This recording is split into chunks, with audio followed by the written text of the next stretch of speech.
dipersembahkan oleh Ya, dialog kita lanjutkan kembali, masih bicara soal Indonesia yang saat ini memasuki jalur sutra baru. Masih bersama pakar hubungan internasional Alexius Jumadu. Pak Alexius, ini kalau kita bicara soal jalur sutra ini kan ini kita bicara soal perdagangan. Di segmen tadi kita sempat membahas soal bukan hanya BRF yang diinisiatif sama Tiongkok. Tapi juga kita bicara soal TPP, kita pernah hampir memasuki itu sebetulnya.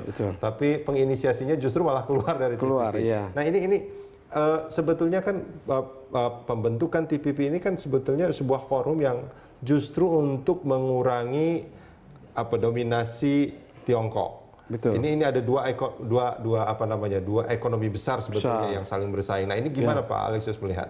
Ya, kita lihat sekarang Presiden Trump ya dengan gaya proteksionis ya, dengan gaya America First ya, bahkan dia terkesan seperti mundur dari Asia ini dengan tidak jadi masuk ke TPP. Nah sekarang Tiongkok memperkenalkan suatu bentuk interdependensi baru di Asia dengan deal, seakan-akan ingin mengatakan ini saya punya pasar yang besar, saya punya modal yang besar. Mari kita berdagang, ya, tanpa memperhitungkan hal-hal yang bersifat imaterial. Beda dengan Amerika, ya. Kalau Amerika dia ingin standarnya dia tentukan. Tapi kalau dengan Tiongkok ini dia mempunyai dua kekuatan besar itu, ya, yaitu mempunyai modal dan mempunyai pasar yang besar. Tidak bisa tidak Anda harus berhubungan dengan Tiongkok. Kurang lebih keadaannya seperti itu. Tetapi kita melihat memang ada persaingan Amerika Serikat dan Tiongkok di Asia dengan gaya yang berbeda, gaya Tiongkok. Nah, harus dicatat bahwa Tiongkok tidak pernah dalam retorikanya menggambarkan dirinya sebagai superpower. Dia selalu mengatakan bahwa superpower itu Amerika. Tiongkok itu adalah sekutu alamiah negara Asia Afrika, negara-negara berkembang. Jadi begitu dia mendeskripsikan dirinya dengan maksud untuk mengatakan bahwa negara berkembang itu sekutu alamiahnya adalah Tiongkok. Superpower itu Amerika. Dia selalu kata-kata begitu, ya. Kalau Anda baca itu pemikiran-pemikiran dari Tiongkok itu seperti itu. Jadi tidak pernah menggambarkan Tiongkok itu sebagai superpower. We have only one superpower, yaitu Amerika Serikat, dan kita harus melawan dia. Seakan-akan pesannya seperti itu. Ya. Walaupun tidak dikatakan secara eksplisit, sebetulnya. Ya. Tapi de facto Tiongkok adalah superpower saat ini. Semua yang dimiliki Amerika dimiliki juga oleh Tiongkok saat ini. Dan terus dibangun sebetulnya kapal induk bahkan dari militer juga hal yang sama. De facto saya bilang dia adalah kekuatan yang bisa menyaingi Amerika Serikat. Dan termasuk juga secara ekonomi sebetulnya. Secara ekonomi, secara politik, secara militer. Nah ini kan menarik sebetulnya kalau kita bicara soal apa yang dilakukan oleh Amerika dengan penentuan standar yang tinggi. Dan kalau di BRF ini nampaknya standarnya itu lebih longgar. Ini kalau dari untung ruginya bagi negara-negara di kawasan seperti Indonesia yang mungkin masih sangat berkembang gitu ya, masih jauh sebetulnya kalau untuk bersaing.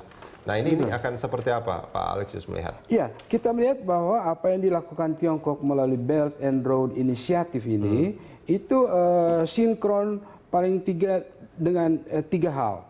Yang pertama itu kebijakan poros maritim Jokowi. Yang kedua pembangunan infrastruktur dalam negeri. Ya sekarang ada kereta cepat Jakarta-Bandung. Dan yang ketiga ASEAN Connectivity, menjadikan ASEAN sebagai satu entitas ekonomi, ASEAN Economic Community dengan connectivity yang lancar dalam rangka mendukung Indonesia menjadi bagian dari regional and global supply chain. Nah itu kepentingan kita di dalam hal ini. Tetapi kita harus ingat bahwa kita masih mempunyai prinsip politik luar negeri bebas aktif. Kita ingin menjaga jarak yang sama antara Amerika Serikat dan Tiongkok. Dan itu adalah nilai yang sudah ada di dalam guideline kebijakan luar negeri Indonesia, ya, ada di dalam undang-undang. Bahkan itu harus kita jaga. Nah di situ pemerintahan Jokowi harus menjaga itu jarak yang sama. Nah itu kalau kita bicara soal Indonesia, kita menentukan sikap yang seperti itu. Mesti nggak kita itu juga mengajak negara-negara di kawasan regional ASEAN sebetulnya. Dalam artian kita ini dalam tanda kutip tidak sebesar Tiongkok atau Amerika, maka kita harus bersatu membentuk satu kekuatan mandiri sebetulnya yang bisa Kita berkepentingan. Kita dengan kekuatan kita sendiri menghadapi Tiongkok nggak bisa. Anda membutuhkan platform yang lebih besar dan itu adalah ASEAN ya. Jadi sentralitas ASEAN itu tetap harus kita pertahankan. Tetapi Indonesia jangan lupa, kita sebenarnya sudah ketinggalan dengan Malaysia dan Filipina. Investasi Tiongkok di sana jauh lebih besar. Kita baru dapat sekitar 5 atau 6 miliar dolar. Mereka sudah dapat puluhan. Nah, ketika kita menekankan sentralitas ASEAN, ini saya kira masukan bagi pemerintah ya. Jangan Indonesia maju sendiri di dalam memperjuangkan ASEAN connectivity ini atau sentralitas ASEAN. Harus bersama ASEAN lainnya.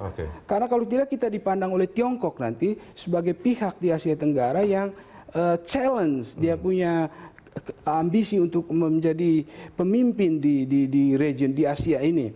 Jadi harus mengajak ASEAN yang lain, Malaysia dan Filipina.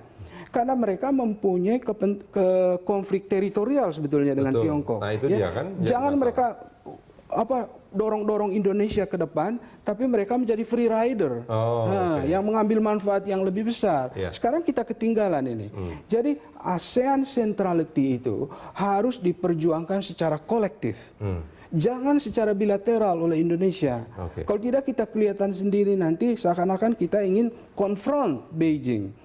Jangan seperti itu. Nanti Beijing melihat, oh Indonesia menjadi hambatan bagi saya untuk menjalankan ambisi saya.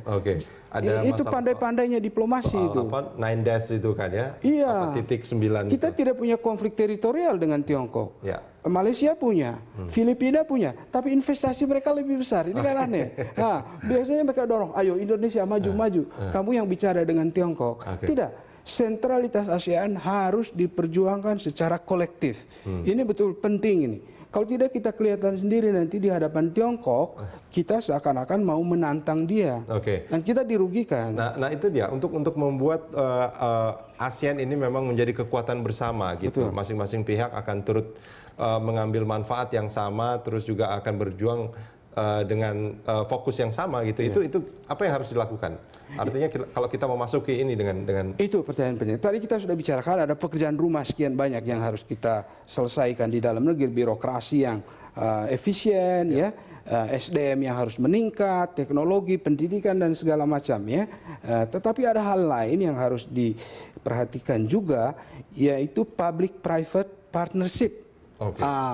Pemerintah harus memanfaatkan pihak-pihak swasta Indonesia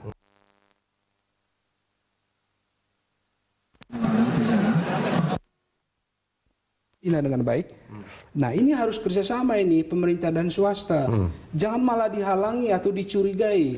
Karena mereka inilah yang nanti bisa deal dengan Beijing dalam rangka mendatangkan investasi bagi Indonesia, membiayai infrastruktur Indonesia. Pak Alexius, kita jeda sebentar. Kita akan lanjutkan di segmen berikut. Pemirsa jangan kemana-mana.